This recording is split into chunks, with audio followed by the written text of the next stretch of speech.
We have slowing growth, we have withdrawn policy support, and we have a plethora of risks that increases the possibility of a hard landing.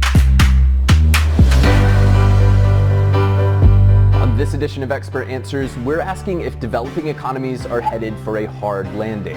As the world enters the third year of the COVID-19 pandemic, the World Bank Group's global economic prospects are forecasting a pronounced slowdown in economic activity. So what can we expect? What's driving this? And what can be done? For answers to this and more, I recently spoke to Ayhan Kozeh, the World Bank's Prospects Group's chief economist and director. So Ayhan, we saw strong global growth after economies recovered from the initial waves of COVID-19 lockdowns. What are your forecasts for the coming years looking like? Indeed, Paul, we had a very strong rebound last year.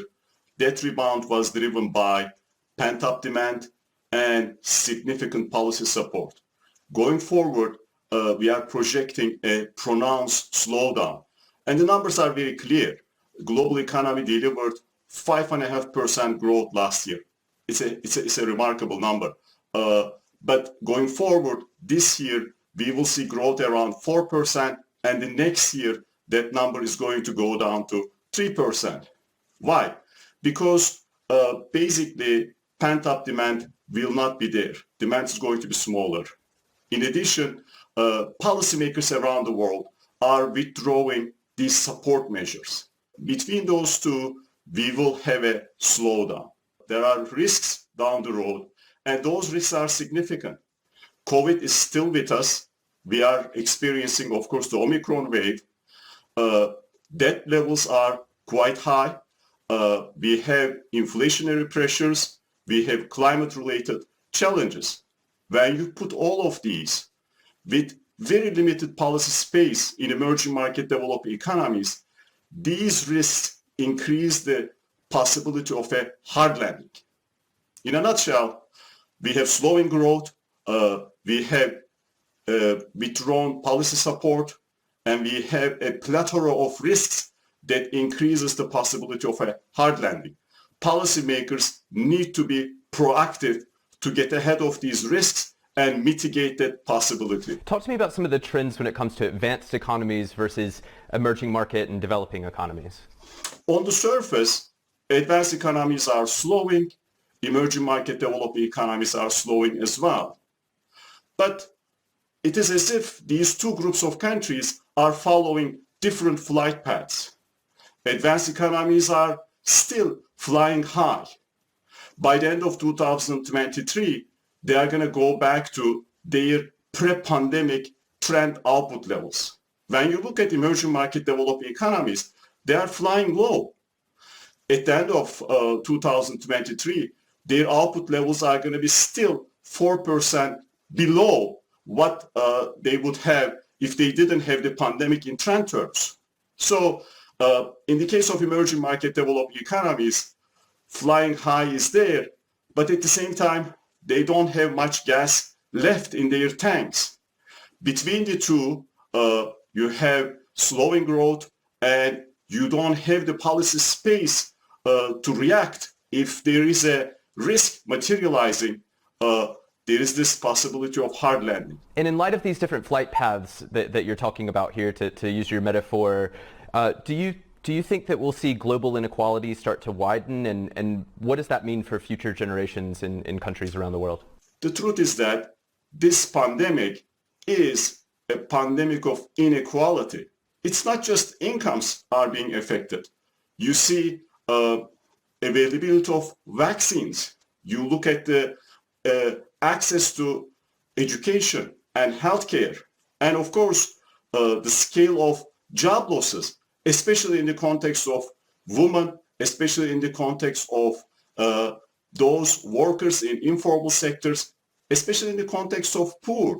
So when you put all of these together, the picture with respect to inequality is quite serious. And you asked me about future generations. We had a significant loss when it comes to educational attainment. And of course, that loss has huge implications when it comes to human capital. And these types of losses basically spread along the generations, so have spillovers for future generations. The big question is that how policymakers can implement policies to erase the scars of the pandemic. And our hope is that they will do so. I know you and your team spend months putting together these global economic prospects reports, but here in the last kind of month and a half, we've seen the emergence of the Omicron variant. How has that affected your forecast? So, Paul, it is clear that this variant, Omicron, showed us once again the pandemic is still here, and we need to learn how to live with the pandemic. We have seen so far much more limited lockdowns relative to what we saw, of course, in 2020. And if this wave subsides soon, its economic impact will be much milder. So it may dent global growth in the first quarter a little bit, but this will likely be followed by a pickup in the second quarter. So its overall impact will be limited. Having said that, there are risks of additional disruptions associated with the Omicron variant.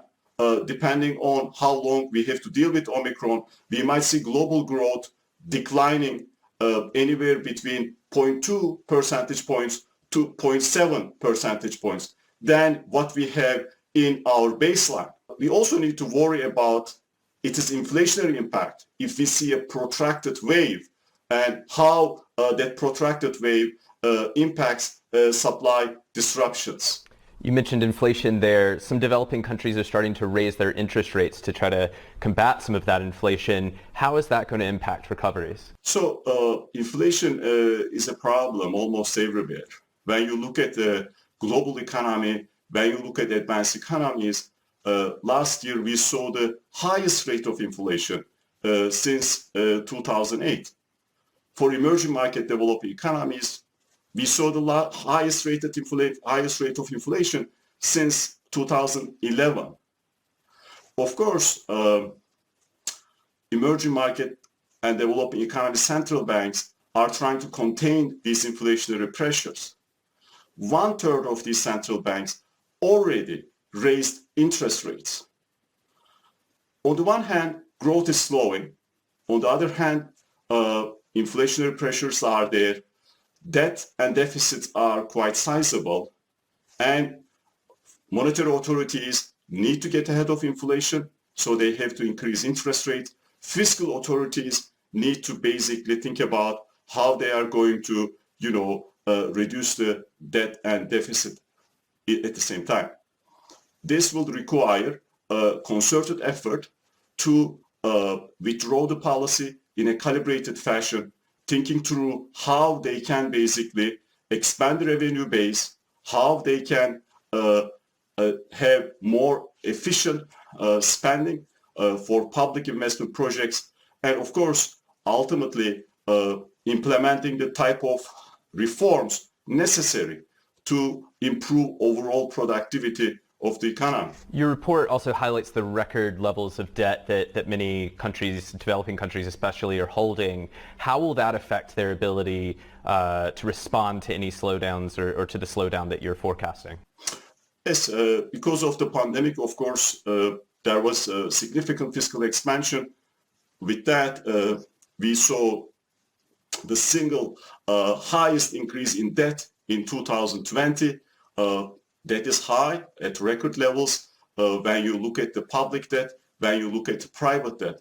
And having these high debt levels limits the government's ability to implement fiscal policy, to basically allocate spending for health and education and infrastructure and climate-related, of course, projects.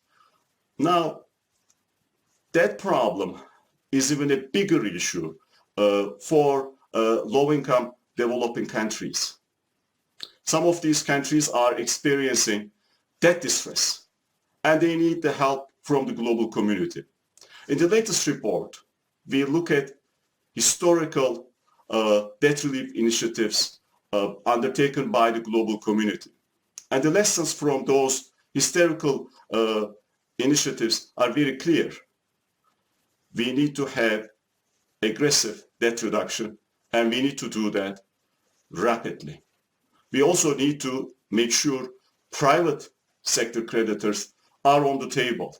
They are basically doing what they need to do before these problems get out of control. We've seen these extraordinary booms and busts in commodity prices over the past couple of years. Will this pattern continue over the foreseeable future, and how could that affect the poorest countries' ability to recover? So indeed, over the past 2 years, the price swings have been exceptionally strong. Commodity price collapse with the arrival of the pandemic, and then surge, in some cases reaching all-time highs last year. Most emerging market and developing economies rely on commodity export for their fiscal revenues. Most of the time, booms tend to be larger than busts when we look at these commodity cycles. So if emerging market developing economy governments can take advantage of these boom periods, use the windfalls more effectively during bust periods, they can smooth the cycle.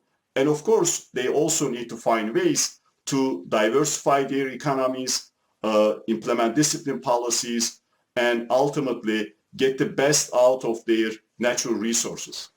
So you've made some forecasts here. We've talked about some of the causes for this outlook, for what appears to be this unprecedented confluence of challenges. What needs to be done? What would you recommend to policymakers and others in terms of how they can address the challenges ahead? When you think about the slowdown we are projecting and the risks ahead of us, it is absolutely essential for national policymakers and the global community to be proactive. So at the country level, national policymakers need to carefully withdraw fiscal and monetary policy. Think about the consequences of their decisions, and at the same time, of course, communicate clearly what they are trying to do. That means having a medium-term plan, how they are going to overcome certain excesses accumulated because of the pandemic, and how they are going to create the revenues, how they are going to improve the public expenditure efficiency. Beyond that, in the medium and long term, at the national level, there is a lot to be done in terms of reforms, in terms of policy interventions when it comes to health, when it comes to education, when it comes to infrastructure, when it comes to having a stronger digital service to different remote parts of emerging market developing economies. Ultimately, the objective is to promote long-term growth prospects. Now, at the global level, I think the message is very clear. We need aggressive global cooperation in vaccines, in debt relief, and in climate change. All of these will require global community acting together and taking these challenges seriously and implementing the policies necessary. Right, so some difficult challenges ahead. Give us some hope. What are some bright spots on the horizon? I think, Paul, there is no question we are in better shape today than we were 2 years ago at the beginning of the pandemic. In a very short time period, we were able to produce the vaccines. In the case of advanced economies, some emerging markets, significant progress made in terms of vaccinating populations, but more progress is needed. I think that as much as, we worry about these risks and the problems, we know them. There are good reasons to be hopeful as long as we have a good sense of the challenges ahead of us. Fantastic. Ayhan Kose, thank you so much for taking the time today.